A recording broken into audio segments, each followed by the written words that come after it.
Namaskar. I am Deepu Sharma and you are watching GYANAM PATHSHALA.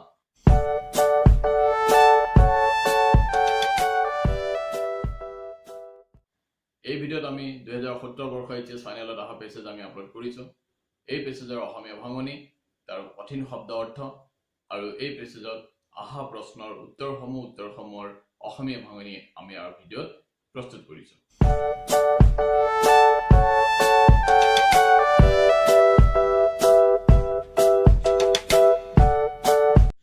Read the following passage carefully. তলৰ পেছেজটো সাৱধানে পঢ়া। Today's woman is a highly self-directed person. আজিৰ মহিলা বহুত আত্মনিয়ন্ত্ৰিত ব্যক্তি হয়। Alive to the sense of her dignity and the importance of her functions in the private domestic domain and the public domain of the world of work.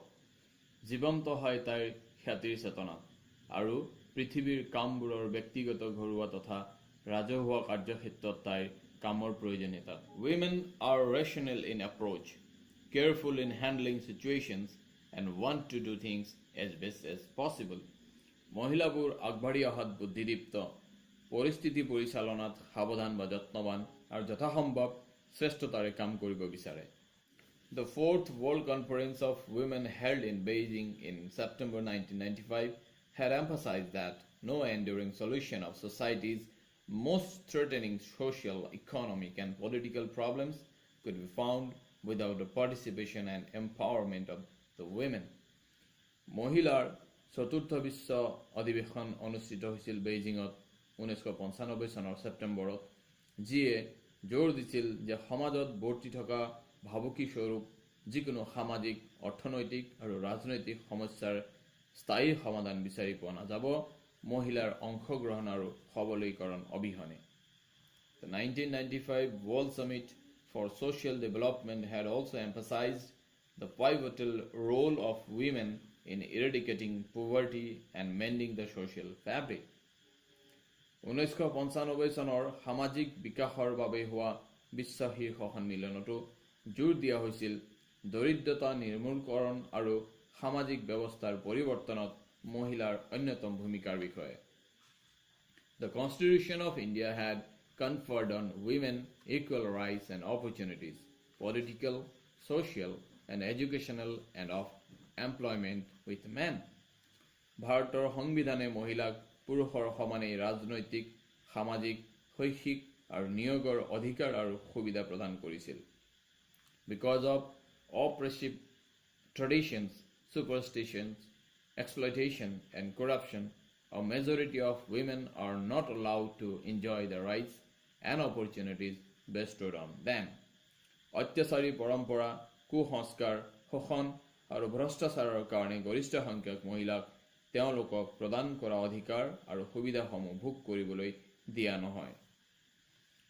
One of the major reasons for this state of affairs is the lack of literacy and awareness among women. এই অৱস্থাৰ এক অন্যতম প্ৰধান কাৰণ হৈছে মহিলাবোৰৰ মাজত থকা সাক্ষৰতা আৰু সজাগতাৰ অভাৱ। Education is the main instrument through which we can narrow down the prevailing inequality and accelerate the process of economic and political change in the status of women. শিক্ষাই হৈছে প্ৰধান আহিলা যাৰ জৰিয়তে আমি বৰ্তি থকা অসমানতাক সংকীৰ্ণ কৰিব পাৰোঁ আৰু মহিলাসকলৰ অৱস্থিতিত অৰ্থনৈতিক আৰু ৰাজনৈতিক পৰিৱৰ্তনৰ পদ্ধতিক ত্বৰান্বিত কৰিব পাৰোঁ। The role of women in a society is very important. মহিলাৰ ভূমিকা সমাজত বহুত প্ৰয়োজনীয়। Women's education is the key to a better life in the future. মহিলাসকলৰ শিক্ষাই হৈছে এটা ভাল ভৱিষ্যত জীৱনৰ চাবিকাঠি। A recent World Bank study says that educating girls is not a charity. It is good economics, and if developing nations are to eradicate poverty, they must educate the girls. এটা ইতিমধ্যে হৈ যোৱা বিশ্ব বেংক অধ্যয়নে কয় যে ছোৱালীবোৰক শিক্ষা দিয়াটো পৰোপকাৰ নহয়। ই এটা ভাল অৰ্থনীতি আৰু উন্নয়নশীল দেশে যদি দাৰিদ্ৰতা দূৰ কৰিব লগা আছে তেওঁলোকে ছোৱালীবোৰক শিক্ষিত কৰিবই লাগিব। The report says that the economic and social returns on investment of education of the girls considerably affect the Human Development Index of the nation. সেই ৰিপৰ্টে কয় যে ছোৱালী শিক্ষাত কৰা বিনিয়োগৰ অৰ্থনৈতিক আৰু সামাজিক পৰিশোধে দেশ এখনৰ মানৱ বিকাশ সূচকাংকক ভালেখিনি প্ৰভাৱ পেলায়. Society would progress only if the status of women is respected and the presence of an educated woman in the family would ensure education of the family itself. সমাজ এখন আগবাঢ়ি যাব যদিহে মহিলাৰ অৱস্থানক সন্মান কৰা হয় আৰু পৰিয়ালত এগৰাকী শিক্ষিত মহিলাৰ উপস্থিতিয়ে পৰিয়ালখনৰ শিক্ষাক নিশ্চয়তা প্ৰদান কৰে.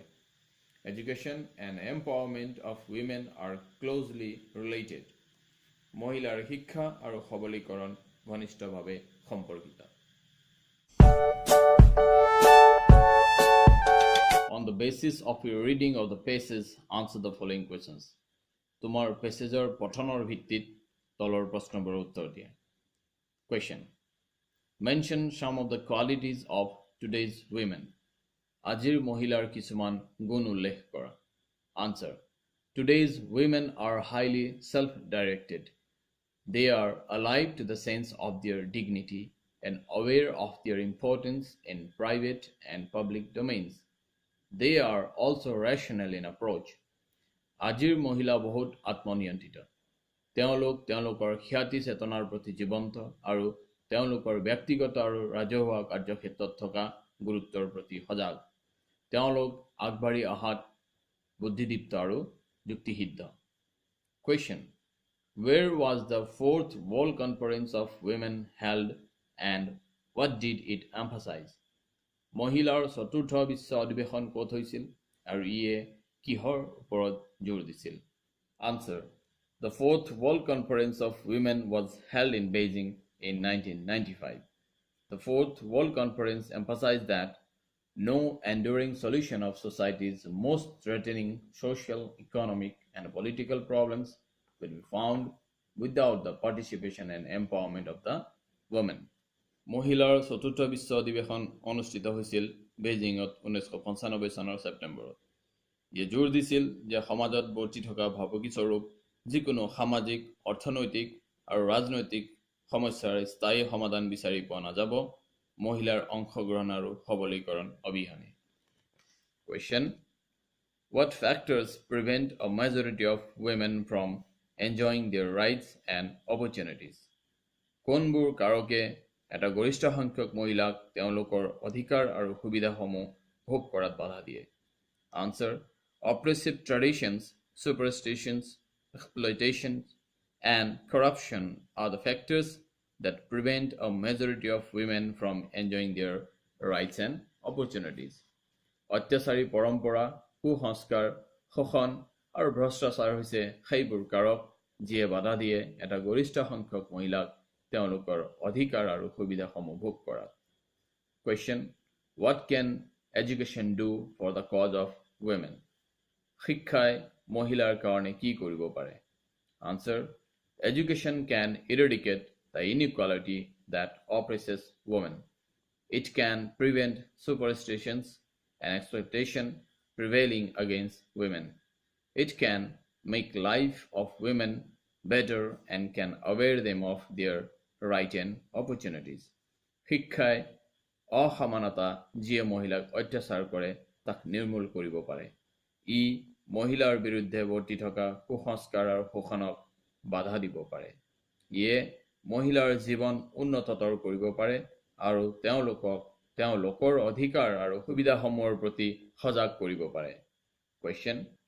What is the observation of World Bank on girl education? বিশ্ব বেংকৰ নাৰী শিক্ষাৰ প্ৰতি অৱলোকন কি? Answer. The observation of World Bank on girl education is that the economic and social returns on investment in education of the girls considerably affect the Human Development Index of the nation.